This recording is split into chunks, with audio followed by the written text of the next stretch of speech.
Bom, o livro ele incorpora, né, uma tradição da geografia política, né, que é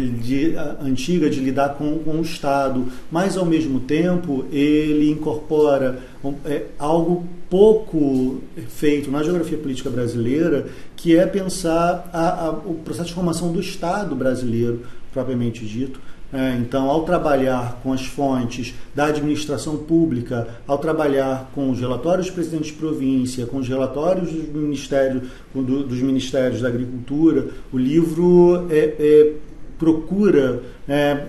tá dentro de associar uma tradição tanto da geografia política como da antropologia política e da geografia histórica. Então é nessa interseção entre geografia política, antropologia política e geografia histórica que o livro se encaixa, buscando entender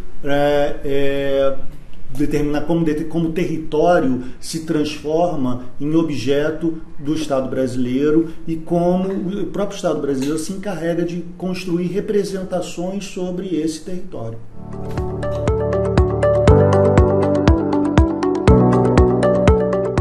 Bom, o livro A Invenção da Aridez, ele é fruto de uma dissertação de mestrado defendida no programa de pós-graduação de Geografia da UFRJ e busca analisar a transformação de um problema para o Estado brasileiro,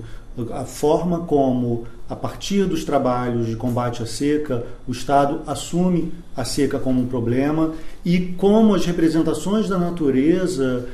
durante um período específico, elas vão corroborando na construção da ideia de semiárido no Brasil. Para isso, o livro ele aborda o período que a gente identifica como sendo o período da pré-institucionalização do combate à seca. É o período que começaria em 1877, com a grande seca de 1877 no Ceará, sempre conhecida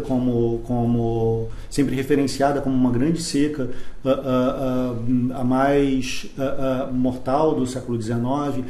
que teria levado uma grande quantidade de pessoas para Fortaleza, que teria causado uma mortalidade enorme, tanto pela seca diretamente, como pelas epidemias que vieram logo em seguida. Isso causou uma visibilidade muito grande para o problema da seca nesse período, e a partir de então começam a haver uma série de propostas do Estado brasileiro em lidar com o combate, assim, em lidar com a seca. Ou seja, embora a seca já fosse conhecida, o problema da seca fosse conhecido já há muito tempo, a partir de 1877 que o Estado começa a se organizar para lidar com a seca enquanto um problema do Estado brasileiro. E, ao fazer isso, o Estado também assume que aquela área é uma área diferenciada do restante do Brasil. Se a gente pega as representações da natureza brasileira, as representações do território brasileiro durante o Império, a divisão regional era muito simples. Era uma região entre norte e sul. O Nordeste, como a gente conhece hoje, como um recorte regional, ele não existia no século XIX. E o que o livro argumenta é que é o início desses trabalhos de combate à seca, a partir de 1877, que começam a demarcar as áreas afetadas pela seca como áreas diferenciadas dentro do território brasileiro e que levariam mais tarde ao reconhecimento daquela área como região Nordeste. Então, o livro ele abarca o período entre 1877, a Grande Seca de 77, até 1909, que é o ano em que a IOCS, a Inspetoria de Obras contra as Secas, ela é criada. Então, a partir do momento que o Estado passa a ter um organismo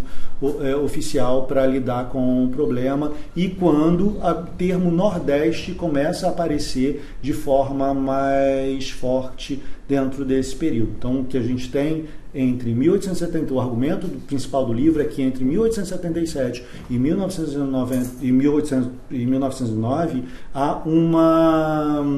aparelhamento do Estado no sentido de lidar com a seca como um problema, que leva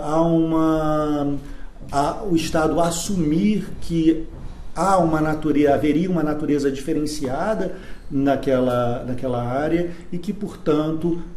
um recorte regional diferenciado começa a aparecer.